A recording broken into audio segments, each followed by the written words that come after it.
Nauwi sa habulan ang pagsita sa isang rider sa checkpoint sa Imos, Cavite.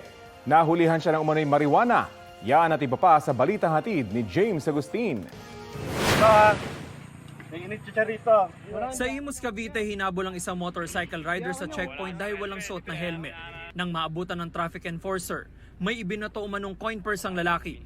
Nabisto na may laman umano itong marijuana at drug paraphernalia. Dumaan po siya, di kami tinigilan diniretsuhan niya po kami. Tapos, ang ginawa ko sir, inabol ko po siya. Ngayon, nung tumigil po siya, nakita ko po na may akmasyon sa kamay, nainit siya. Yun po yung kulay black. Kulay black na parang coin purse. Dinala sa police station ng suspect. Itinanggi ng suspect na gumagamit siya ng droga. Nag-drive po ako. Tapos wala akong helmet. Aminado naman po ako wala akong helmet. Ay, naka-airpods po ako na. Pagka ilaw sa akin, di ko po napansin masyado. Sa Mahayag, Zamboanga del Sur, 3 drug suspect ang inaresto sa bypass operation sa Porok 2, Barangay Salug, Daku.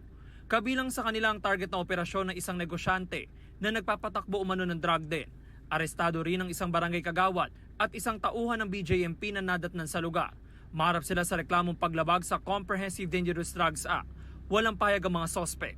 James Agustin, nagbabalita para sa GMA Integrated News. Kapuso, alamin ang maiinit na balita. Bisitahin at mag-subscribe sa GMA Integrated News sa YouTube.